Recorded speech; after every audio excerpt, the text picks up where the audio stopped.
Bueno, buen día. Hoy vamos a retomar la agenda de los ateneos por un caso que la idea es que sea para discusión y que sea interesante para que todos aprendamos, los que participamos en la atención de la paciente y los que no. Así que siempre hice para la mejora también de los procesos y de las decisiones. Así que bueno, les cuento un poquito de esta chica, 24 años, viene a la guardia por dolor abdominal, vómitos, constipación en más evolución, refiere que calores febriles. Y bueno, nada, nos viene a consultar. Vamos a ver un poquito qué nos encontramos. Primero, nada, ¿qué le pedimos a esta chica? Rápido. ¿Qué pensamos? ¿Qué pedimos? Una mujer de 24 años con dolor abdominal, con vómitos, con constipación y fiebre. Un laboratorio de inicio. Bien. Placa doble. Muy bien, perfecto. Bueno, esto fue el 2, tenemos ahí la secuencia cronológica porque es larga la historia, el 2 de octubre del año pasado, digamos.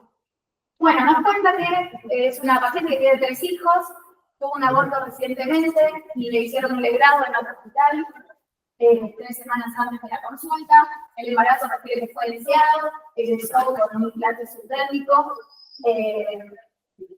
fecha de última menstruación hace 2 semanas. Cirugía de evalúa, dice la venasteril, normotensa, con un abdomen globoso, distendido, con defensa, dolorosa en forma generalizada, sin reacción peritoneal. Ginecología, la evalúa, también con fecha de una EPI, se constata flujo, se observa el cuello macroscópicamente sano, rosado, y se coloca el óvulo. Esta es la evaluación de guardia. Este es el laboratorio que tenemos, hemoglobina de 11,2, hematocrito 33,6, glóbulos blancos 13.900, plaquetas 494.000, glucosa 80, urea 51, PLA 1,66, corte 15, GPP 2, FAL 369, bilirrubina total 0,32, y hemograma 142, 2,8, 105, y una seguridad beta negativa. Bueno, ahí tenemos el videito. Sí, sí. Ahí está.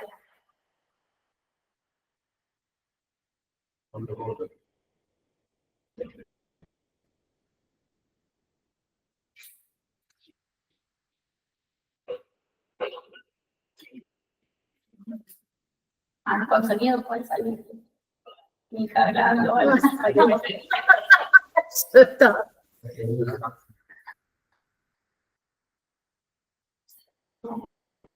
Muy bien.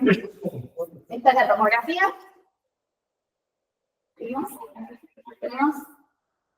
Bueno, el físico-químico, me voy a recordarlo, perdón, era un líquido, se puso, ¿sí? Esa colección abdominal que se cerraba, y se obtuvo 100 mililitros de un líquido purulento con características, bueno, grasa menor a 1,1, con características ¿sí? Con ninguna otra. No está, mira. No, me parece que me olvidé de lo iba a pegar, perdón. Bueno, características de líquido purulento. ¿Sí? Con proteínas altas y un grasa menor a 1. Bueno, ingreso a terapia intensiva por el estado general, con la idea también de que era una paciente quirúrgica, y bueno, tiene tablas estables, requiere una canulita o litro, y bueno, el examen físico respiratorio es normal, se observa la romera distendida y tiene colocado la letra multipropósito que deja cirugía de guardia, que no se encuentra del todo perfecto. Bueno, y se inicia la megatritoterapia con gentamicina, metronidazol por ¿sí? Tiene esta radiografía del tórax, el ingreso. ¿Seguimos? Perdón. Solo para tener un poco de discusión. Tenemos para... Entiendo la practicidad de la doctora. De hecho, vamos a una ecografía, a cualquier paciente, vamos a una ecografía, de hecho, no pasamos por el examen. Probablemente sí. No pasamos por una placa de abdomen de pie, no pasamos por la ecografía, vamos derecho a la ecografía. Eso es lo que se hizo. Eso es lo que se hizo, sí. Por ahí ¿se hizo la eco al día siguiente? Yo tengo registrado una eco al día siguiente, por ahí había. ¿Vos te acordás? Esta paciente, bueno, esta paciente que a la guardia un día domingo por dolor abdominal. Tenía antecedentes de 3 semanas anteriores en otro lugar haberse hecho un negado con un aborto completo. Realmente a ella sí se le hace una ecografía el día domingo de rastreo, donde se evidencia un poco de líquido y por eso se hace en conjunto con cirugía y butecoste especial. Dado que no se podía observar bien porque la paciente estaba muy solosa, se hace la primera tomografía, la paciente estaba muy distendida. La primera tomografía es sin contraste y realmente no se logra ver ningún tipo de, o sea, se logra ver como una masa ahí, todo homogéneo y no se logra definir bien. Y se decide hacer esta tomografía con contraste para poder llevar a la cosa entonces que se hizo no la tenía yo. Estaban dando sobre entonces. Perdón. Segunda pregunta para seguir cambiando. ¿Por qué esa terapia?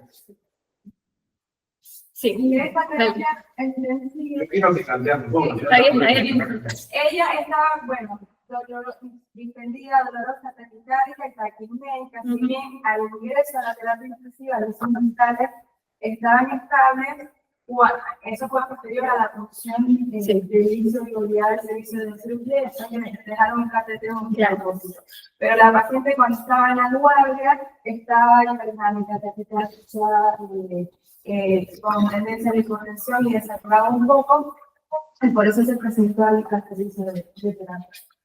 Perfecto. Sí, la paciente evolucionó en los primeros momentos muy fluctuantes, por momentos había también, que esto lo mencionamos después, pero como un sensorio que llamaba la atención, la paciente no quedaba claro si estaba negativa a la colaboración, pero no hablaba, no respondía mucho, estaba como somnolienta, estaba estuporosa, digamos, por momentos, y después recuperaba y hablaba. Entonces, bueno, en ese contexto, siendo, digamos, la sospecha, esto, bueno, algunas cosas que se hablaron de trabajo social, si quieren paramos un cachito acá como para pensar qué sospechamos y pensar por qué en ese contexto ingresó terapia intensiva también. Porque qué se estaba pensando en este caso. Una sepsis, una peritonitis. Bien, ¿qué pensaron? Una perforación intestinal. Una perforación por el grado. Esa fue la primera ¿El sospecha. grado fue legal? Sí, fue en la institución de la zona. Sí. Por eso la van a llegar a hablar. El útero, claro. Bueno, del útero, no se va a arrancar. exacto. Eso es lo que se sospechó y por eso ingresó a terapia intensiva pensando que iba a ser una paciente. Algunos signos de sepsis y que estaba perforada y que iba a haber que entrar a quirófano. Así que, nada más una paciente ahora pasemos a las siguientes, características muy adelgazada, un estado general malo, una situación muy particular desde el punto de vista social, ¿sí? En la radiografía. Ok. Bien, buen dato. Eso no lo tenía nada, pero bueno, todos, la observación de multidisciplinas, un montón. Bueno, trabajo social, habla con ella, sí hay una situación cuando ingresa, hay una pareja donde aparentemente ella está preocupada porque su pareja escuchó que lo echaron del hospital, como que tiene miedo que se lo estén llevando detenido. Aparece una mamá, se habla con la mamá cuenta que no tiene contacto con su hija porque su hija está en una situación de violencia familiar, violencia de género muy importante, donde, digamos, no puede salir de su casa, la pareja no le permite llevarla al hospital cuando ella venía con estos síntomas y muy desmejorada, postrada, hacía 3 semanas con registros febriles y malestar. Y, bueno, la terminan trayendo un poco de prepo porque, bueno, la pareja se negaba. Tiene 3 hijos en común con él, que también había violencia con los niños, así que la madre toma el cuidado de los chicos, hace una denuncia, ¿sí? Y bueno, queda también un poco para darle contexto a la situación. La ve también psicología, ¿sí? La causa del motivo. Bueno, exacto. También aparece como la sospecha en ese momento de que puede haber habido un aborto provocado por una lesión, ¿sí? Por violencia. Ella refiere que el embarazo es deseado, niega consumo, pero la madre refiere que la pareja está en situación de consumo y que ella también. Todo ese contexto, psicología la ve, la encuentra orientada, sin alteraciones, ella está muy ansiosa para ver a sus padres y bueno, por sospecha de consumo, se indica el lorazepam, continuamos por esto. Todo esto pasó el día 2, el día que empezó. Sí. Bueno, la evolución al día 3 son orienta, ¿sí? Sigue orientada, pero con tendencia al sueño, taquicardia, hipotensa, subfebril, el abdomen levemente extendido, depresible, doloroso en fogacio, mesogacio, con descenso muscular. El drenaje no tiene débito y se intenta una aspiración a través del drenaje sin éxito. Tiene ruidos psicoactivos, gases negativos, así que interés y conserva. Ahí se realiza una ecografía obstétrica, ¿sí? Donde se ve el útero normal, digamos, sin alteraciones, solo que dice, perdón, infraestructura de los genes, anexos sin alteraciones, y se observa la colección en zonas acordaduras con abundante cantidad particular. Bueno, ¿cómo seguimos con esta situación? Este era el estado de pañal, por lo cual es Bueno, ahora está en terapia bien ubicada en terapia, ok. ¿Qué hacemos? No, bueno, la cirugía, estamos hablando de que tiene un catéter que no tiene débito, pero la paciente tiene claramente un abdomen agudo, está empeorando, está con fiebre, el cuadro no está resolvido, faltaría en el antibiótico, no está resolvido. Bueno, pasamos, les cuento qué hicimos, qué se hizo. Bueno, se hace una laparotomía exploradora en conjunto con cirugía general, se constata un útero de tamaño normal, cubierto con fibrina, sin evidencia de solución de continuidad. No se observa el anexo ni patología ginecológica. Se retira la ginecología, continúa cirugía general, en cuanto a peritoneo parietal engrosado, salida abundante, secreción purulenta, que se aspira, peritonitis plástica por adherencia firmes de fibrina, venteas con intestino delgado, colon, anexos, cuerpo uterino, solución de continuidad serosa en útero de cruzado de vejiga, que se sutura y se coloca el rostena. Y sale nuevamente a terapia intensiva. Bueno, evolución estable en los días posteriores. El día 5 se realiza una tomografía de tórax a pedido de una exitosa radiografía de tórax. Se realiza una tomografía de tórax y se realiza una rápida cirugía que es negativo y vacinoscopias del útero y del líquido peritoneal que son negativos. Ahí ya se había mandado a cultivar el primer litro que le sacaron por función. Que no venía nada. Y el segundo de... Se había hecho vaciloscopía, el cultivo de líquido de función. Ahí no venía nada. No venía nada. Un esquema general que El diámetro, perdón, eso no lo puse después de la cirugía, se pasó a bipertazo. Estuvo con bipertazo hasta esto. Bueno, tenemos esta tomografía. Con esta tomografía empieza a aparecer más, a sonar más la sospecha de una posible tuberculosis con algún... Bueno, nada, se tiene la vaciloscopía, nos dan negativas, continuamos el seguimiento de la paciente.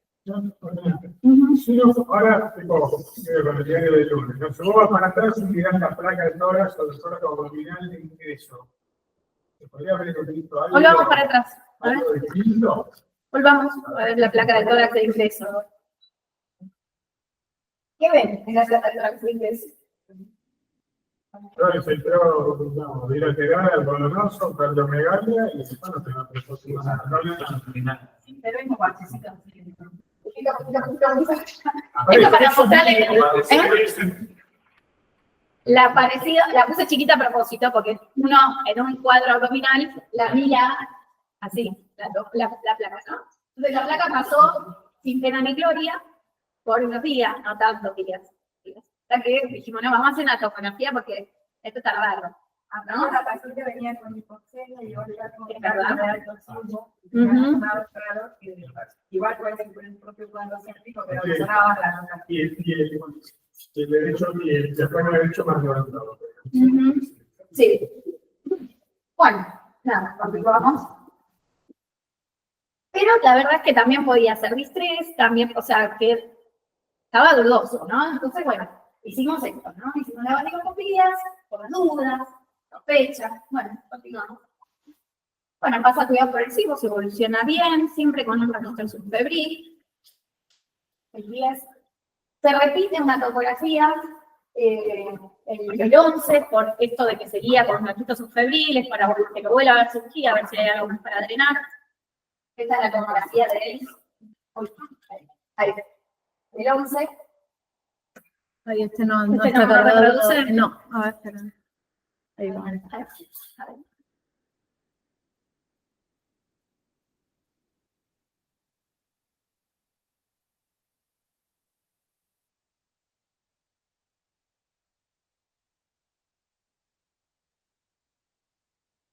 Persiste una colección, nos miran, bastante chica de hecho.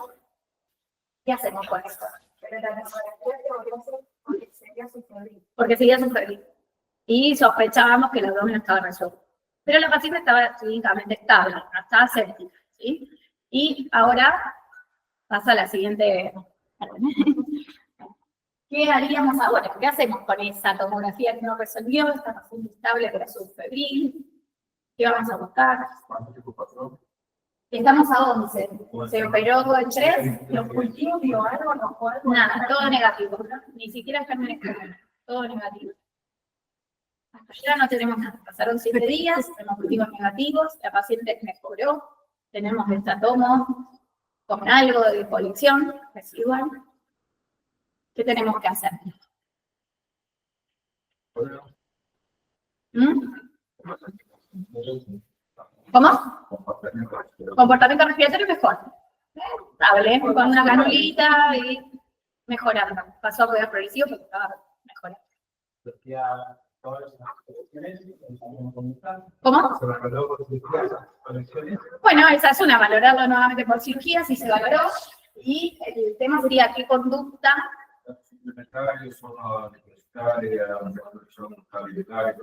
Estable. No tengo acá los datos, pero estaba evolucionando bien. Sí, leucocitosis, seguíamos su anemia, no mucho más. Bueno, mejoró de hecho la función renal, estaba mejor, clínicamente. Bueno, acá ¿qué se hizo? ¿Por qué podríamos haber hecho? Tenemos opciones por ahí, opciones médicas, opciones quirúrgicas. Vamos a seguir. Se sospechaba tuberculosis. No se confirmaba, estaba bien la paciente, había mejorado.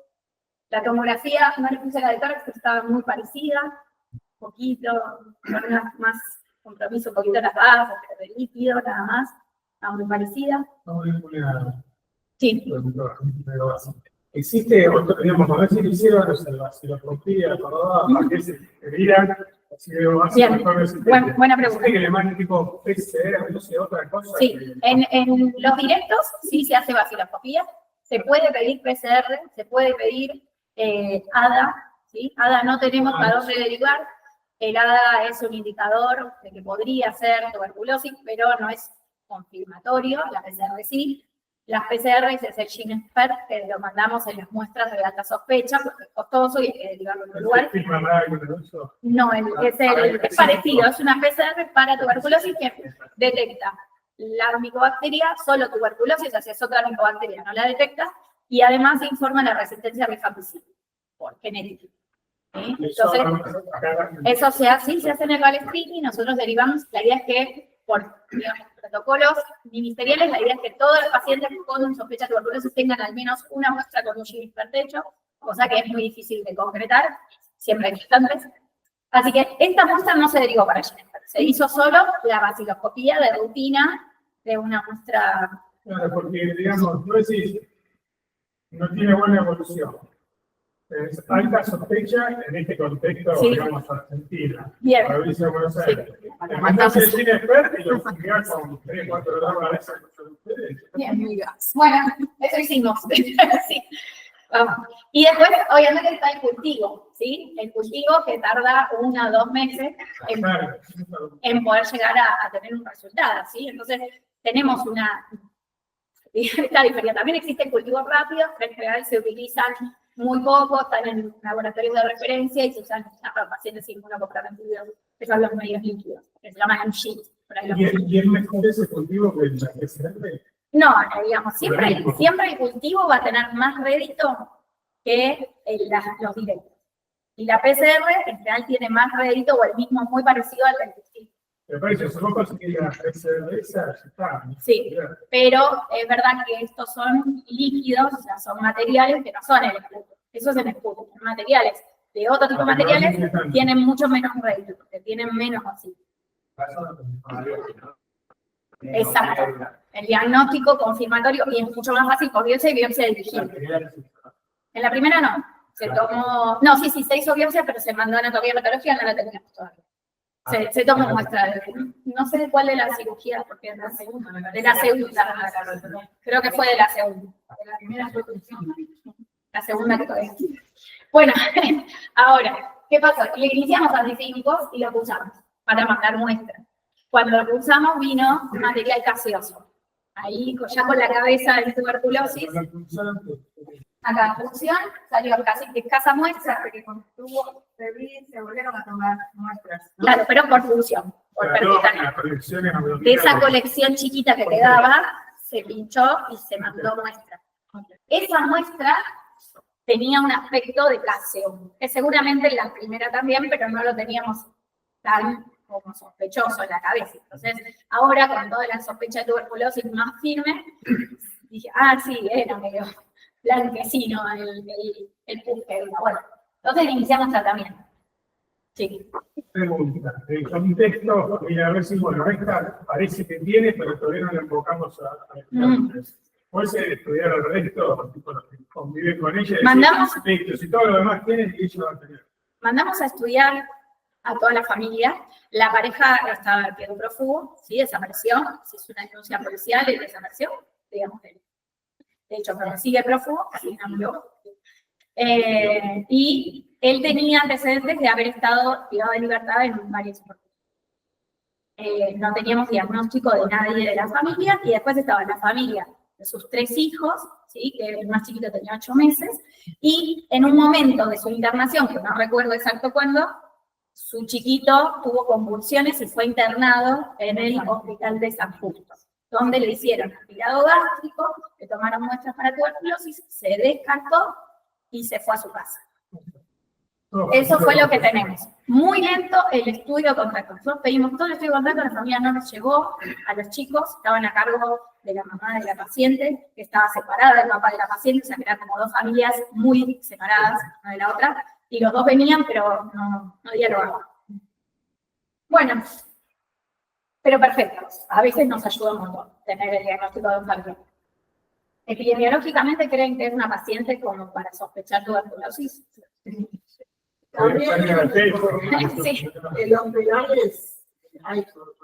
Perfecto, el contacto con alguien que estuvo en un penal, o sea que... Perfecto, eso quería escuchar. El 13, evoluciona mal la paciente de teleradiados, bien séptica, apnea, taquicardia, desatura 83, popular mecánica, pasa normalmente terapia intensiva. En este contexto, está más anémica, tiene 10.800 blancos, 170 plaquetas, la tenía 490, un TP de 44, con creatinina normal, ya lo había normalizado, el hepatograma normal, 617 de BDH, el ionograma sí con un poco de hipocalemia, y un estado ácido base con una PAFI de 222, con todavía no requiere ventilación, pero está muy delicada la paciente. Evoluciona ahí unos días un poquito estable, se le dio tiempo a los angiofímicos, se inició meroperescolistin. A ver, todo parecía haber empeorado desde el punto de vista respiratorio, ¿no? Bueno, entonces el 16 del 10 termina de evolucionar ya febril persistente, se hipotensa, y bueno, ahí se vuelve a intentar un drenaje de la colección y obtenemos material entérico. Se vuelve a pinchar la panza y se... ¿Afirmemos? Perdón, de la... Ay, no, tranquilo. Claro. Bueno, encontramos esto, ¿sí? Cosas distendidas y un gran nivel hidroaéreo en territorio. Obviamente, la conducta se la imaginan, la panotomía exploradora de inmediato, paciente chocada, muy mal estado general, se vuelve ventilada de quirófano con un abdomen abierto y contenido. ¿Seguimos? Bueno, ¿qué pasó? Ya dije que se perforó. ¿Por qué se perforó? Cirugía. Por ahí no se están, a ver.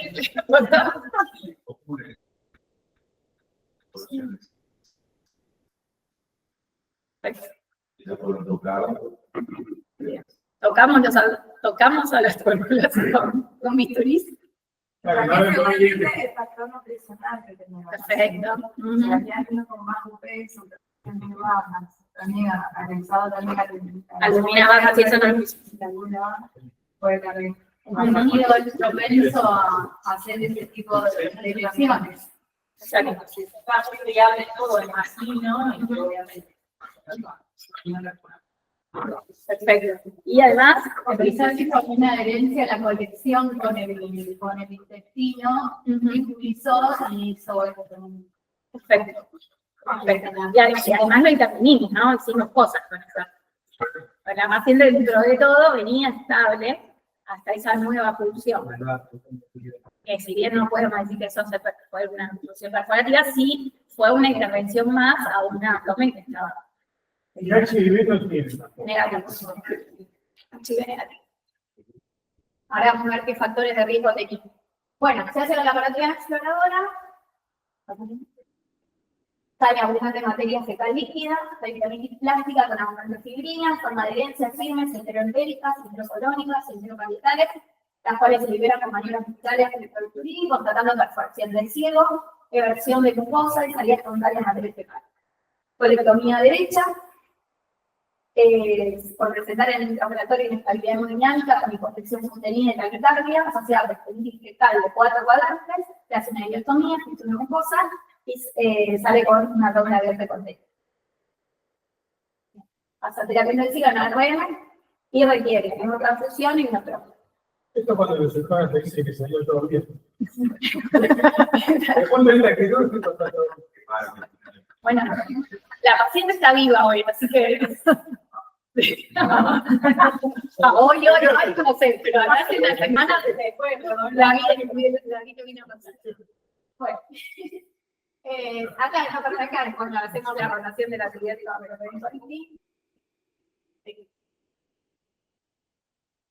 bueno, aquí recibimos 2 días después de esta muestra la vaciloscopía positiva con 1 a 3 vacilos cada 10 campos. O sea, no es una vaciloscopía de cruz, pero se detectó. Claro, no es mucho, pero bacteriología ya con el ojo más. ¿Cuánto tiempo? ¿Cuándo fue la fecha? ¿7, 19 de enero? El 2 de octubre.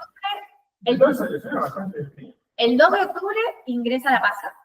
El 12 de octubre se inicia el tratamiento artístico y recién el 19 tenemos confirmación. Con la paciente en este estado. Bueno, nada, se fue divina la paciente un mes después de mucho trabajo y muy buen trabajo de todos los equipos de cirugía de terapia intensiva, de cuidados progresivos, de todos los equipos, ni hablar, bueno, todo lo que han hecho de psicología y trabajo social con esta familia. El niño, sin embargo, el niño de 8 meses, que tenía el aspirado gástrico negativo y lo mandaron a la casa, volvió con una meningitis tuberculosa, se internó, con una hidrocefalia muy severa, casi fallece, hoy tiene una discapacidad severa. Los otros hijos están... Ese no sabemos si le dio bien. No sé, no tengo el dato. Se atendió en otro hospital. Pero bueno, digo, esa convulsión la que ingresó con el dato de la mamá positiva, o sospechosa, porque en ese momento era sospechosa. La mamá todavía no estaba ventilada en eso, así que fue el principio de eso. Fue al principio y nos enteramos porque la abuela, básicamente nos tengo que ir porque me llevaron al nieto allá y hicimos contacto con ellos, explicándole la situación que teníamos en la madre con esta certeza y a lo que uno se podía. Sí, estuvo de hecho el niño en aislamiento hasta que se hizo el aspirado, todo, pero como dio negativo, egresó. Eso es lo que nosotros tenemos de datos, no digo. Bueno. Recibimos, obviamente, mucho tiempo después, del esputo del 6, el cultivo positivo para Mycobacterium tuberculosis, del líquido del 16, el cultivo positivo para Mycobacterium tuberculosis, y la anatomía patológica, eso no puse cuál de las dosis que haces, no me acuerdo, creo que era de la primera. Claro, sí, ahí está.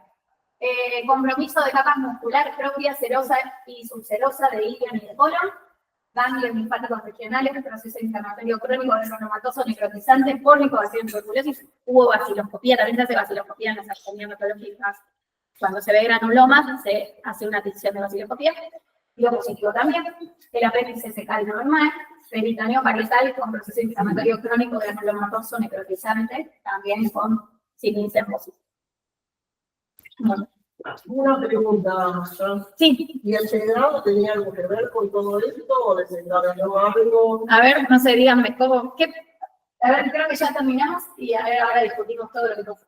Bueno, ella ahora ya completó su tratamiento, está muy bien, está en la reconstrucción del tránsito, se hizo una colonoscopia hace poquito, que encontraron un pólipo, pero una anatomía patológica que todavía no está, así que minuto a minuto. Esperamos que pronto se pueda reconstruir. Bueno, ¿qué pasó? ¿Cómo es la secuencia cronológica de la historia de esta paciente? Creo que todos compramos primero por la parte ginecológica. Parecía lo más lógico. Y por ahí dejamos de lado el larga, media sospecha, o si la derecha se creo que hay una frase y por ahí no tenemos punto. Había que haber limitado para la paciente previo. Creo que si vos cuando lo presentaste, vos decís, es esto. No hay duda, es esto y creo que nos Entramos todos, ellos también. si no vimos el que se dice todo. Pero bueno. Bien. Después se hicieron varias cosas, ahora vamos a ver por ahí punto por punto qué cosas se podrían haber hecho diferentes. Y qué cosas, muchas cosas, si nos vemos la paciente está con nosotros, está muy bien, así que es más. Sí. Yo, respecto a lo que dice el médico, estoy de acuerdo que nos enfocamos en algo. Ahora no me parece mal que nos hayamos enfocado en algo que claramente era lo que sonaba. Y lo que iba a matar rápidamente a la paciente. Mientras que lo que vemos en la imagen de la placa, lo podemos interpretar ahora y pueden saber todo lo demás. Pero teníamos, ya lo voy a soltar, un montón de otras hipótesis diagnósticas sobre esa misma placa. Esa misma placa podría ser tranquilamente. Bien, el doctor dijo que estaba el corazón también agrandado, por el capilar. Podría haber interpretado como un buen ejercicio y no habernos quedado con el primer diagnóstico. Creo que sí está bien el hecho de seguir pensando. Perfecto. Perdón, querías decir algo más. No, que también lo podríamos haber interpretado en el contexto de la paciente y para la impactación séptica, en el contexto de la sepsis y todo el cuadro, que también lo podemos decir, bueno, sí, quiere blanco, pimiento, y lo compramos. La paciente también venía con vómitos, podría haberse transpirado, teníamos como estaba medio dormida. Sí.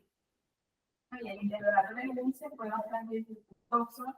Después los datos los obtuvimos de esta abuela que vino, pero que empezó a hablar 4 o 3 días después que la paciente tuvo una semana, a los 2 o 3 días que la llevaron a quirófano. Y ahí le pedimos a abordaje integral, que la paciente se puso un poco ansiosa, ahí entró en llanto y la abuela fue la que empezó a lanzar datos del consumo de la panela, porque hasta el momento no era ni la paciente ni propia de la familia, no aportaban mucho datos hasta que después dijimos que es muy importante que empiecen a dar datos, que empecemos a entender, porque ya hoy es quirófano y está realmente grave. Y ahí la abuela esta empieza a lanzar un poco más de datos.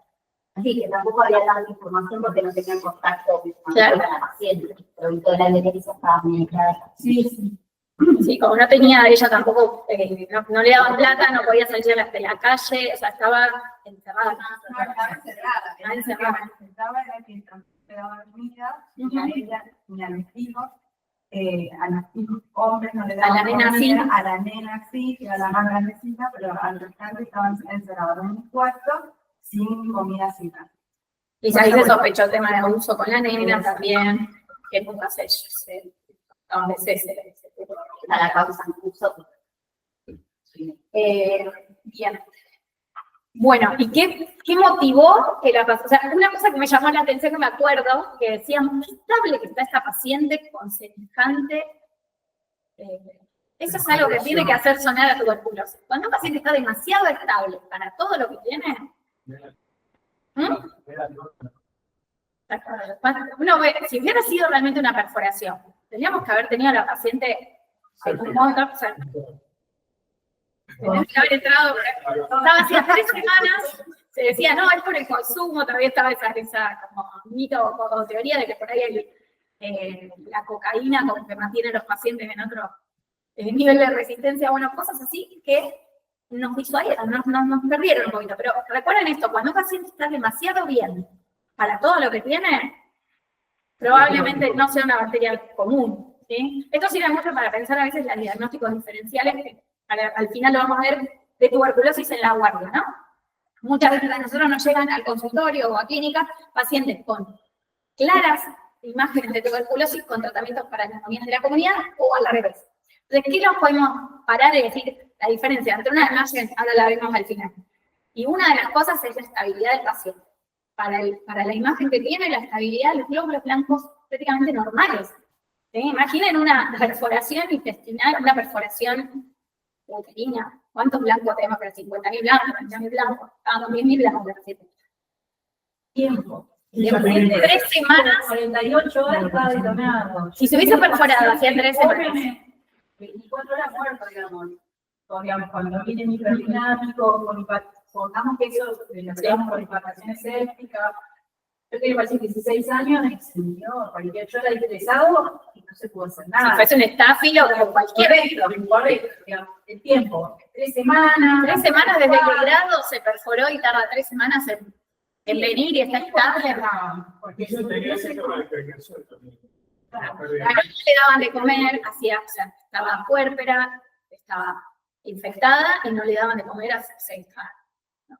Entonces había muchos confundidos. Pero bueno, igual el diagnóstico de tuberculosis siempre estuvo. Mi autocrítica es pensar cuánto íbamos a esperar para iniciarle esos antifílicos a esta paciente. Con tantas luces rojas, ¿no? ¿Por qué esperamos tanto?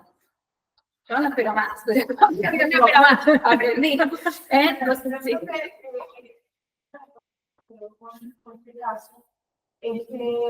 Definitivamente los datos epidemiológicos, el contexto nos tiene que tener esa pauta de pronunciar lo que pensamos, vemos todo el comportamiento de la fisiopatología, hay que actuar. Creo que esto, porque sabemos que es para clínicos y a veces o la mostramos para expectativas, o no se tomó, o no tenemos los recursos para confirmar, pero nos estaba dando toda la muestra de que era claro, ¿no es cierto? Entonces yo creo que esa es la pauta, ¿no? ¿Qué nos está representando a la paciente, ¿no? La individualización, el momento de la evaluación. Bien, perfecto. Y además considera que las formas miliares, las formas diseminadas, son pausivasculares. Entonces, el diagnóstico es muy difícil. La realidad es que en tuberculosis hay muchas situaciones en que, un gran porcentaje, diríamos, más del 20%, donde hacemos tratamientos empíricos. ¿Sí? Nosotros, incluso en consultorio, cuando la situación es muy compatible, es preferible hacer un tratamiento empírico que se tolera muy bien, más allá de la hepatotoxicidad que se monitorea y todo. Es preferible hacer un tratamiento empírico de más y no dejar en un paciente que está en situación crítica, porque nosotros tenemos tiempo, como decíamos, son enfermedades lentas. Es una enfermedad lenta.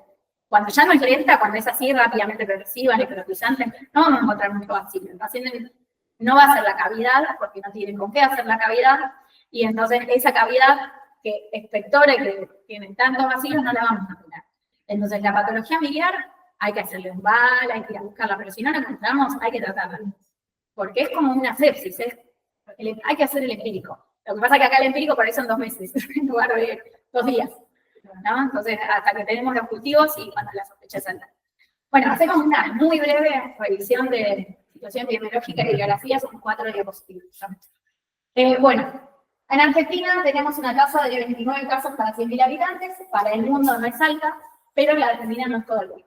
Y así que nosotros tenemos regiones con alta incidencia de tuberculosis. Estas son el norte, en general el norte de Argentina, sobre todo Salta y Jujuy, y la ciudad de Buenos Aires y el conurbano bonaerense, que no es toda la provincia, pero sí lo que será de alto que le sube bastante la tasa a la provincia de Entre y es el conurbano. Acá las ven con las tasas, nosotros en La Matanza, esto es el informe de este año, de marzo, que informa hasta el año pasado, y esto es viejo, esto es de la charla que tuvimos el año pasado, porque teníamos el dato puntual de Matanza. En La Matanza tenemos la tasa por arriba del 40 que tiene la provincia de Salta, ¿sí? La Matanza es como Salta. Claro. Así que tenemos que pensar, no es África, no es Perú, o sea, Perú y Bolivia tienen 100. Paraguay tiene 40, más o menos, ¿sí? Situación en África subsahariana tiene 300 casos cada 100.000 habitantes. Nosotros tenemos 29 como país, 40 como Matanza. Entonces tenemos la tasa del Zagreb, de Paraguay, de Colombia, de Venezuela, de lugares que tienen una tasa mayor que la promedio de nuestro país. ¿Sí? Entonces, como nuestro país es tan extenso y tan heterogéneo, tenemos algo donde estamos trabajando. No es lo mismo. Tiene que ver también mucho que hay mucha migración en esta zona. Puede ser, sí, hay mucha migración, pero sobre todo hay mucha pobreza y hay mucha... La tuberculosis es endémica. Es pandémica, claro. No es que tiene que venir, pero sí es verdad que hay migraciones de lugares que tienen tasas más altas y además vienen en condiciones de habitacionales normales.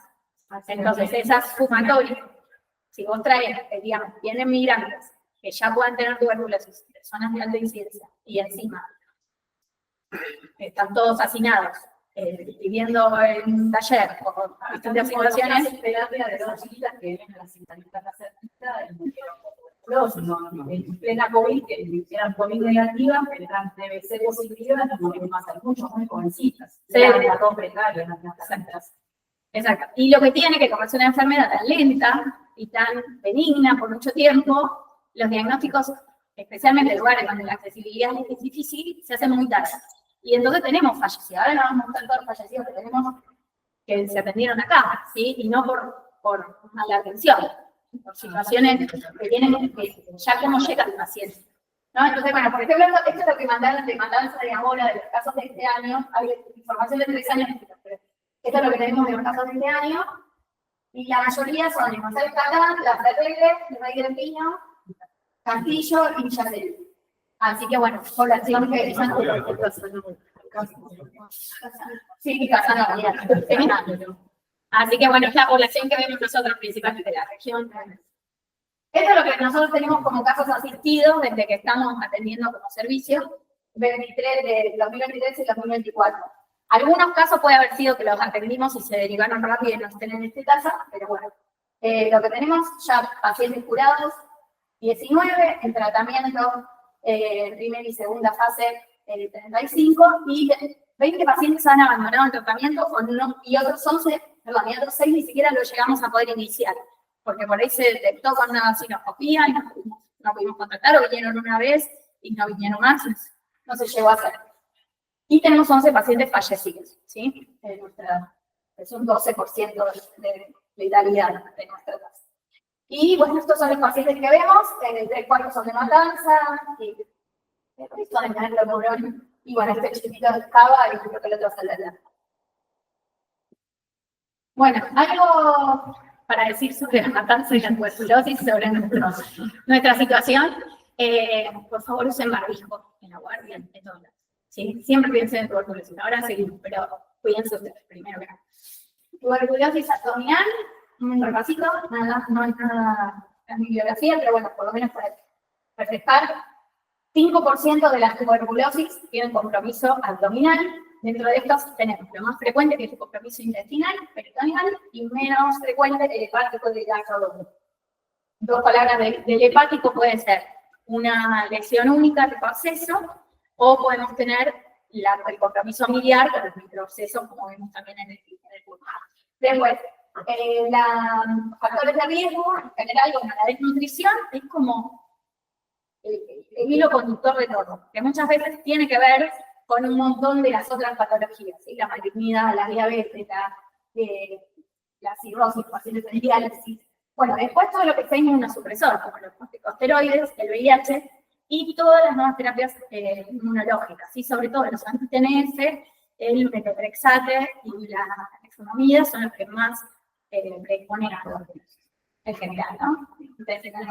Y otra cosa a tener en cuenta es que la tuberculosis primariamente intestinal puede ser por Mycobacterium bovis, por transmisión oral, ¿sí? Digestiva, pero que nosotros en esta región no es frecuente porque no se usa mucho tomar leche directo de la vaca, pero bueno, en otros lugares sí, ¿sí? En el interior, en los países limítrofes es una costumbre de campo, y ahí es el bovis, es otra bacteria y no la detecta el Schillenberg. Sí, el Mycobacterium bovis es de la familia de Mycobacterium tuberculosis, pero eso. Bueno, eso en cuanto a clínica, ¿sí? Lo que es tuberculosis intestinal, principalmente lo que más se afecta es la parte ileocecal. Recuerden que ella se perforó el ciego, encontramos perforado el ciego. ¿Sí? La región ileocecal hace úlceras o lesiones que van cicatrizando, van provocando, de hecho, con el tratamiento van cicatrizando y van provocando estrecheces que pueden generar ilio, ¿sí? Y trastornos evacuatorios, como tenía ella. Y bueno, es el lugar más afectado supuestamente por una alta carga linfática. ¿Sí?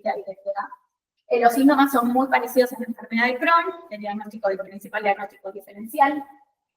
Y después, bueno, va a tener el compromiso cuando tiene de estructuras adyacentes y cuando perfora todas las capas del intestino, como le pasa a esta paciente, va a haber ascitis, linfadenopatía, compromiso, puede haber incluso tubo básico. Así que todo lo que está en el intestino también se puede tironear. Y no hablamos acá de tuberculosis urogenital porque no fue el diagnóstico, pero también saber que es otra de las formas frecuentes de tuberculosis. Dentro de las extrapulmonares, la tuberculosis urogenital, que puede provocar un cuadro tipo EPI, pero más prolongado. No, se dice por diseminación. Siempre la tuberculosis siempre se contagia por vía aérea y inhalatoria. ¿Sí? Siempre porque alguien tosió. Después, ¿a dónde va a parar eso? Depende de la inmunología de la persona. Es muy idiosincrásico. Sí. Sí, no se contagia por vía sexual. Sí. En el hombre lo más está grabando.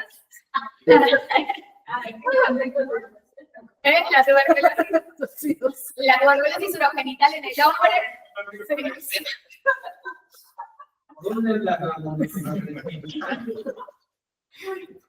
En el hombre lo vamos a ver como abscesos testiculares, ¿sí? Que son diagnósticos diferenciados de un absceso testicular. Y en la mujer principalmente puede haber EPI, infertilidad o abscesos también en ovarios. Cuando vemos la clínica bueno, y obviamente los síntomas constitucionales, ¿no? La pérdida de peso, la sudoración nocturna, que es clásica, que la paciente casi, a veces no refieren la fiebre, pero la sudoración es algo mucha gente no tiene termómetro, no se toma la fiebre. La paciente lo tenía, era como demasiado obvio. Pero sí, ella refería como equivalentes febriles, que la sudoración, sentir frío. Al principio ya no hablaba, no te miraban, confundió mucho. De hecho, se pensó que hubiera sido un aborto provocado y que no lo estuviera manifestando, ¿no? Un aborto domiciliario. Me hace pensar también en el abasamiento psíquico, ¿no? Víctima de violencia de género, en la falta de alimentos, esto de que haya pasado en un lugar ciego, es algo de lo que ver, y esto de estar podrido, no sé, me gusta mucho la situación. Estaba podrida y la mierda salió por los puros. También me hace pensar me hace pensar en algo que influye en todo el cuadro. Bueno, no se enferma el que quiere, solo el que quiere. Ella claramente tenía varios factores. Uno no lo mencionamos. ¿Qué factor de riesgo tenía por ella? Además de su desnutrición, del contrato, la pareja que había estado detenido. Mira acá. Que un factor de riesgo importante que ella tenía, consumo también. Ella estaba embarazada. Antes de todo esto, ella estaba embarazada. Bien, ahora vamos a hablar de ese embarazo. Pero bueno, es un factor de riesgo, sobre todo para las formas diseminadas. Bueno, terminamos rápido con el diagnóstico, lo que es la peritonitis tuberculosa, la que viene, como decíamos, gasa melanoma con 1, el punto depositar el 350, 400, transcripto linfocítico, proteínas más de 3, un ADA que solo sirve en pacientes que no son cirróticos, porque si no puede haber confusión, mayor a 39. Y en la ecografía, esto nosotros usamos un montón en el MINIS, porque teníamos un servicio de ecografía muy especializado en tuberculosis, que muchas veces no teníamos, tardábamos en tener tomógrafo, y los pacientes con sospecha de tuberculosis intestinal, que es muy habitual en los pacientes con VIH, que vienen con cuadros gastrointestinales crónicos y no tienen compromiso pulmonario, no llegamos a poder verlo, los mandamos siempre a hacer una ecografía con las ecografistas que sabían de esto y le encontraban el engrosamiento del hilio, le encontraban los ganglios retroperitoneales, ganglios mesentéricos, ¿sí? Todas esas cosas. Así que la ecografía, con el que, digamos, personal entrenado, es muy útil en contextos donde no tenemos otra cosa. Y la tomografía, bueno, vemos todo se puede ver el engrosamiento concéntrico de la región ileocecal, con dilatación, puede haber, bueno, asitis, arterioregalias, engrosamiento mesentérico peritoneal. La endoscopía es otro método diagnóstico, sobre todo en la intestinal, que no tenemos la asitis para ir a buscarlo. ¿Dónde lo vamos a buscar? Vamos con una colonoscopía a tomar una biopsia, ¿sí? Dirigida, y se pueden ver las lesiones, pueden ser ulcerativas, ¿sí? O lesiones también exofíticas puede haber, pero principalmente estas lesiones, cuando se ve el caso de la tuberculosis miliar, se pueden ver estas lesiones micronodulillares. Esto es la paroscopía, donde se podían ver estas lesiones, que las vemos también en las VATS, cuando hacemos para los pacientes con derrame pleural, se ve típicamente esas lesiones que son los micronodulillos. Y, bueno, toda esta adherencia a la peritonitis plástica. Bueno, y importante, la biopsia a ciegas de peritoneo no está recomendada, aumenta la mortalidad. Podés perforar. Básicamente es esa. Y la realidad es que solo tenés diagnóstico si biopsias el nodulito.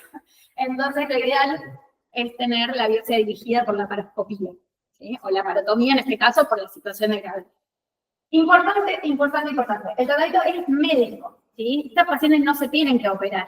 Si uno sospecha y tiene tranquilidad, pero la paciente no está perforada, no tiene una complicación, son pacientes de tratamiento médico y mejoran con el tratamiento médico, ¿sí? ¿Cuáles son las indicaciones quirúrgicas? La perforación, el acceso, la fístula, el sangrado, la obstrucción, que a veces eso, como les decía, puede ocurrir cuando cura, que se genera la cicatriz a nivel ileocecal o en una zona y puede aparecer el. Entonces, bueno, pensar, si uno piensa tempranamente en tuberculosis, por ahí evita hacer alguna maniobra que pueda lesionar. Este caso, la verdad es que es muy difícil no haberlo operado, porque tenía clínica de sepsis. O sea, siendo retrospectivo, no sé si hay un escenario donde no la hubiéramos entrado en campaña. Pero por ahí en otros pacientes que son más leves clínicamente, si uno lo piensa y con la imagen tomográfica compatible y todo, por ahí evitar llegar a la instancia quirúrgica, diagnóstico, y si vamos a hacer, va a ser una laparoscópica diagnóstica y no una cirugía abierta, donde también se pueden producir daños, ¿sí? Porque vaya a recuadro de perforación.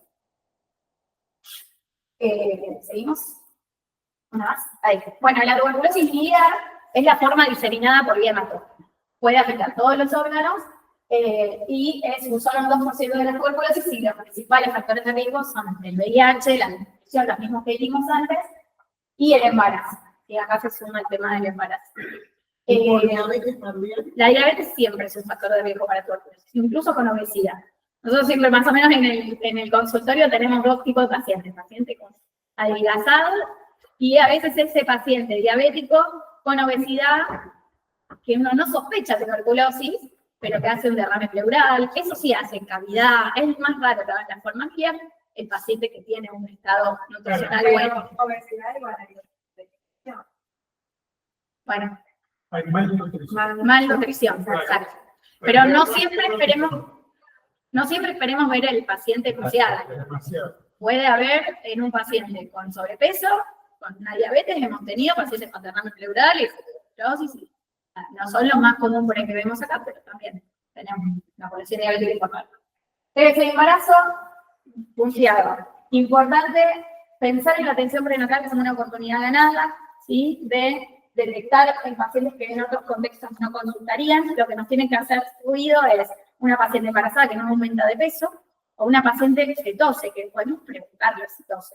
También podemos preguntarle si tiene contacto con alguien con tuberculosis. Esas tres cositas, ver que el progreso de peso sea el adecuado, preguntar si tose, si tiene contacto con alguien, pueden hacer diagnóstico. Obviamente hay que pedir la placa. Y no hay que tener miedo de pedir la placa.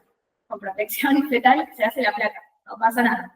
Hemos hecho a una paciente que tuvo familia esta semana, que llegó muy bien, le hemos hecho hasta una tomografía, porque hizo un cuadro familiar, estuvo internada, y tuvimos que hacer una tomografía en el primer trimestre. Y se hizo una tomografía con protección, no pasa nada. O sea, tratamos de no hacerlo, obviamente, pero si hay que hacerlo, siempre es preferible no esperar a tratar la tuberculosis o a diagnosticar la tuberculosis en el cuerpo. Porque, ¿qué puede pasar? O sea, la tuberculosis en el embarazo ya de por sí hacen formas más alérgicas, sin tanta reacción inflamatoria. Porque está como todo el sistema inmune aplacado para que no rechace el feto. Entonces hay como un estado de disminución de la... Claro, del estado de la reacción inflamatoria más tipo 4, que es la que queremos en estos casos para responder. Entonces son formas pausivacilares, lentas, insidiosas, que a veces se diagnostican en el puerperio cuando la paciente, que también hemos tenido infinidad de casos de diagnosticados en puerperio, la paciente recupera su reacción inflamatoria y hace una tuberculosis pulmonar que puede contagiar al bebé. ¿Sí? Y ahí es donde tenemos las formas graves en los neonatos. ¿Sí? Como lo más frecuente que pasa, que no se diagnostican en el embarazo, se diagnostican por perio, se contagia el bebé. Eso es como lo más frecuente. Pues lo más grave, que no es frecuente, es la tuberculosis congénita. Una paciente con diseminación hematógena cercana a la fecha de parto haga una diseminación hematógena de placenta y bebé nazca infectado. Eso sí tiene alta mortalidad y, por supuesto, que no es frecuente. Pero después tenemos el riesgo de aborto, así que no lo puse acá, pero bueno, en general todos los eventos adversos de prematurez, abortos y todo lo que puede salir mal aumenta el riesgo de la tuberculosis y el tratamiento es seguro y es eficaz. Así que no hay problema darlo desde el primer trimestre. Lo que más ayuda es con piracinamida, pero se puede hacer un tratamiento con 3 drogas y no pasa nada. Bien, algo más. Bueno, el tema de lactancia, sí, en general, si la paciente es facilífera, se charla el tema de lactancia en las primeras 2 semanas, pero con 2 semanas de tratamiento puede amamantar sin problemas y sí se le recomienda que use barbijo. Y al niño expuesto se le da isoniazida. ¿Sí? Y se le puede hacer lavado gástrico para el diagnóstico y el tema de la piridoxina para compensar si la mamá está tomando isoniazida, la neuropatía en el bebé. Bueno, un repaso rápido de lo que decíamos, la tuberculosis para no comernos en la guardia, en el consultorio, o lo que sea, la pulmonar. Esta es la placa biliar típica. Es el desfase. Nodulillo chiquitito, lejos parece una placa normal, si la miramos de cerca, vemos el puntillado. Tuberculosis pulmonar. Miren qué sutil. Puede pasar con placa normal, muchas veces pasa por neumonía. Una neumonía, lóbulo superior. Eso en general son aplicables. Las neumonías son pasables. Las tuberculosis son aplicables. Claro. Neumonía, lóbulo superior, sospechen. Puede ser a veces la neumonía, la triangulito acá, esa puede ser cualquier otra cosa. Porque también es el lóbulo superior del inferior. En el segmento superior del inferior. Bueno, ahí puede haber tuberculosis. Porque la tuberculosis es una bacteria microaerófila que necesita mucho oxígeno. De hecho, no se contagia por las secreciones nasales, por ejemplo. O sea, uno tiene que toser. Ni siquiera es demasiado contagioso por compartir un mate, porque uno tiene que toser, ¿sí? Porque la bacteria vive donde hay mucho oxígeno, y eso es en los ácidos pulmonares. No puede vivir tan fácilmente en otros lugares. Y después tenemos la otra forma que a veces también pasa por un montón de cosas, que es la pleural. Esta es como la típica, ¿no? Que tiene el signo de la embarazada. Es esto, ¿sí? La triple uritis, donde vemos la pleura engrosada. Cuando hacemos una tomografía vemos ya organizado el derrame. Eso no hay muchas dudas. Es eso, bueno, el diagnóstico diferencial en mesotelioma, cosas también la típica que vemos es el derrame común que empezó con un dolorcito hace 2, 3 semanas, que me duele, que ahí puede no estar ni la sudoración no ocupa. Así nosotros por el dolor en punta de costado. Y lo único que tiene es un derrame. Y no tiene factores de riesgo y no tiene nada. Esa es lo más probable que sea tuberculosis. Obviamente hay que descartar un cáncer de mama, mujer, ¿no? Por cuestiones de las otras causas frecuentes del exudado pleural. Bueno, esto como para el repaso normal. Y los últimos mensajes repasar entonces. Pensar siempre en tuberculosis, para que se demuestre lo contrario. Lo pensar lo tratás, en líneas generales, no siempre, a veces. Depende de cómo esté el paciente, ¿no? Si el paciente está grave, lo tratás. Lo pensás, lo tratás. Es como en un UTI. La tuberculosis extrapulmonar y biliar son difíciles de diagnosticar. Y la tuberculosis seminal, mira la mortalidad, o sea que lo pensás, lo tratás. Y la tuberculosis en el embarazo también aumenta mucho la morbilidad materno-fetal y es oligosintomática. Hay que buscarla y a veces tratarla empíricamente. Y, bueno, la tuberculosis abdominal aumenta el riesgo de perforación. El tratamiento es médico y solo ocasionalmente quirúrgico. Esto también para tener en cuenta. Y bueno, como lo que venimos hablando, lo más importante es una enfermedad social y requiere un abordaje integral. Y que todo el equipo de salud entienda de qué estamos hablando y forme parte de esta red de detección.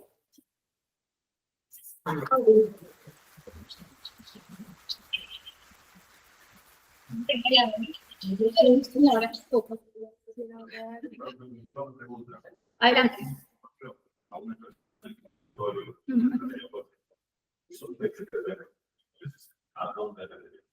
Bien, perfecto, buena pregunta. Nosotros tenemos un consultorio de infectología / tuberculosis, básicamente porque no hay neumo, así que nosotros los pacientes de tuberculosis son prioritarios. O sea, les damos turno ya, para mañana. No hay turno el primer día que atienda el infectólogo lo ve. Ese paciente, si ustedes lo tienen en consultorio, ¿qué nos pueden ayudar para que no pase que no vuelva y que se nos pierda? Que entre la vaciloscopía con la ficha epidemiológica, que entre la primera vaciloscopía y hacerle un hepatograma. Si nosotros tenemos alta sospecha, con eso solo, con un hepatograma normal, y la vaciloscopía positiva, o por lo menos ingresada al laboratorio, con la imagen compatible le iniciamos tratamiento en el momento. Así que está bueno eso, si mensajito a nosotros, sobre turno, no tanto un urgente efecto, como les guste, pero que venga, urgente, porque para de contagiar. ¿Bien? En otros centros sería neumonólogo. Nosotros neumonólogo no tenemos, así que en general lo que nos repartimos con los neumonólogos, ellos ven las pulmonares, nosotros vemos las extrapulmonares y las asociadas al VIH. Acá vemos todo y estamos contentos de todo, así que mándenlos, sepan también que nosotros atendemos en un equipo que está integrado también por trabajo social, Valeria y Judith, y por Luisina de psicología y también a veces Rosy. Así que nada, estamos en un equipo donde se aborda el paciente de forma lo más completa posible y ahora se suma nutrición también a ese equipo de trabajo con la residencia. Así que bueno, la idea es que estos pacientes no anden dando vueltas, los atendamos rápido, los resolvamos rápido y le hagamos el estudio de contactos rápido también. Eso está protocolizado para que en una semana toda la familia tenga hecho laboratorio, PPD y claro. Y bueno, iniciemos el tratamiento. Hoy hay faltante a veces de alguna medicación, estamos a veces dándole a poquito, viendo al paciente 5 veces por mes, pero el tema es darles un seguimiento muy cercano, porque tienen alta tasa de abandono.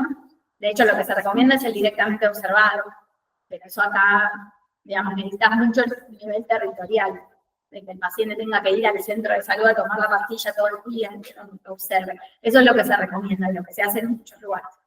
Pero la verdad es que no tenemos esa estructura como para hacerlo. Nosotros hacemos el tratamiento autoadministrado tratando de que no les falte medicación y de estar muy cerca, con mail, con turnos protegidos, con sobreturnos, para que nadie se quede sin ese seguimiento y poder darle un cierre.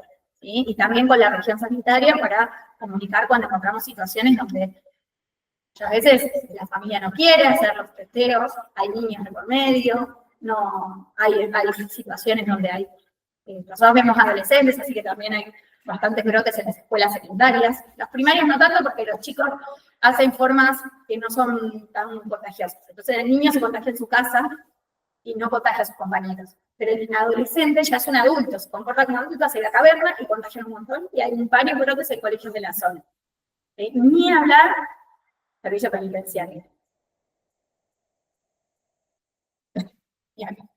Así que nada, lo que hay es muchísima tuberculosis y hay que pensarla siempre y hay que cuidarse, sobre todo. El paciente que viene por cualquier otra cosa y que no le hizo una placa, tiene más chance o sea, tiene más exposición en que está en una guardia o haciendo obstetricia o haciendo cualquier cosa sin barbijo que nosotros atendiendo tuberculosis todo el día con el N95. Llévense eso. Es una cosa como cuando las cosas nos pasan mucho en el servicio, que los pacientes llegan con la sospecha de TBC sin barbijo. Eso se está... Nosotros en la orden que le damos a los pacientes que vienen para contactos, no son el paciente que estamos atendiendo, les damos una orden que ya está prehecha y que dice, por favor, concurrir con barbijo. La realidad es que no la no se le da tan, o sea, como sospecha. Al paciente sí, pero lo que pasa es que nosotros cuando vemos al paciente en la misma consulta, tenemos un drive donde cargamos toda la familia con su DNI y todo, y le damos una orden por cada familiar para que te dé placa y laboratorio, y las órdenes dicen, por favor, concurrir con barbijo. Pero yo a esas personas no las atiendo yo. A veces no las veo nunca. Cuando recepcionan, piden la orden para no llevar, y se quedó sin miedo y le dan barbijo. Eso hace mucho en laboratorio, que les dan ellos el barbijo. La realidad es que la idea es que la gente traiga su tapabocas, todo el mundo tiene tapabocas hoy por hoy, para que no sea un gasto excesivo. Esa era la otra pregunta básica mía, perdón mi ignorancia. Los de la guardia, si chicos usen barbijo, ¿qué manos quedan? ¿5? ¿Uno común? Bueno, esto es lo que hay que tener en el bolsillo, no así de prolijo como yo, pero bueno. El N95 tiene que estar en una bolsita de papel, en lo posible. Todos nosotros que atendamos pacientes tenemos que tener en el bolsillo un N95, así, en una bolsita. Claro. Y siempre el barbijo. Yo entiendo que no todas las consultas usan barbijos, ni yo lo hago. Pero bueno, es una buena práctica, es algo que, si bien el COVID fue una porquería, nos puede haber dejado como bueno que nos acostumbremos a que cualquiera puede tener cualquier cosa. ¿Y qué está antes con el estado de empleado en el parque de la habitación profesional? ¿O no? La ideal, en lo que es aislamientos de respiratorios, lo ideal y lo real. Lo ideal es aislamiento con presión negativa, ¿sí? Presión negativa, ser puerta cerrada y o ventilación al exterior, ¿sí? En lo vos, o sea, si no tenés presión, o filtro EPI y un filtro EPA, ¿sí? O filtro EPA en el techo. Exacto. Ahora, una vez que ese paciente se retira de esa habitación, tenemos que estar 24 horas ventilando esa habitación antes de colocar a este paciente. Esto se contagia principalmente por aerosoles, entonces quedan suspendidos en el aire. Intubación orotraqueal, práctica estándar, usar el barbijo en el altísimo, no con los pacientes, con todos los pacientes, en la intubación orotraqueal, cosa que no se cumple. En quirófano, cuando se intuba también. El proceso es que el paciente se intubado ya no pasa nada. El problema es el proceso de intubación por otra cosa. Bueno, pero que fue quirófano 2 veces. O sea, no tenía... Y esa es otra, la laparoscópica de un paciente con vaciloscopía positiva en el abdomen puede diseminar a los cirujanos. O sea que la laparoscopia, ¿se acuerdan en COVID? Bueno, no sé, yo me tocó trabajar con quirófano en esa época en COVID y el miedo era hacer una laparoscópica, contagiarse por el aire del laparoscópico. Bueno, esto puede pasar. Pero como les digo, tuberculosis es una enfermedad real. La tiene el que puede, no el que quiere. Hay que tener algo de base. Personal de salud tiene un par de factores de riesgo. Malnutrición probablemente, poco descanso, otro. Y el tema de la exposición, por supuesto. Entonces tenés como varias cositas, además de que hay diabéticos, hay personas que tienen otros factores de riesgo. Pregunta.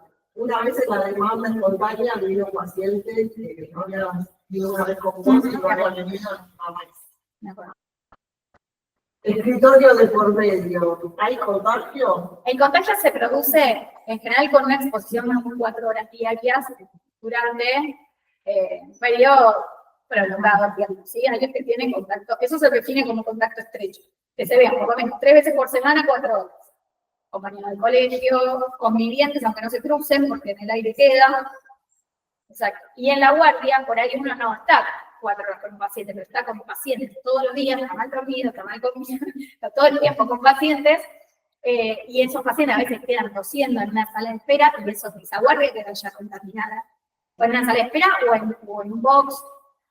Entonces, cuídense. Nada. Hemos tenido compañeros con tuberculosis, que es bastante frecuente, y nada, detectada temprano, se cura y todo bien, pero bueno, no es gratuito, no es gracioso, pero en sí, podemos evitarlo, tratemos de... Perdón, Vale, vos me querés comentar algo más antes. No, eso sí, que más que nada no por el personal, sino por la sala de espera. Ni hablar. A mí me pasa a veces pacientes que ya saben que tienen tuberculosis, que yo los mandé ya a su casa y abro la puerta y están en el así con él. Ya te pienso ya los cuales te van a pegar con sí. Así que bueno, y nada, ventilar es lo más seguro. Pero estar bien físicamente, estar a veces anímicamente también, son cosas que, digamos, y cuidado con las embarazadas, que también tienen más riesgos. Las médicas, también embarazadas, tenerlas más cuidadas. ¿Sí? Bueno, también que tengan en claro en cuanto a la validación todo el personal de que, bueno, no va a afectar eso, que repetir eso, que hacerle una placa o hacerle derecho. Hay unas veces que me han vuelto a recordar, claro. El costo-beneficio, yo se lo digo al personal, no importa, te lo estamos dando porque hay una razón para el exterior, el costo-beneficio, o sea, se dice también que es a todo nada la radiación, o sea, en el primer trimestre o sigue el embarazo, si sigue el embarazo no va a tener malformaciones porque o destruye las células o el embarazo sigue, eso está estudiado que no es que va a traer que se le haga una pequeña malformación en el primer trimestre. Eso pasa con casi todos los tóxicos, sí, las exposiciones de piel. ¿Algún comentario o pregunta? No, excelente. Gracias.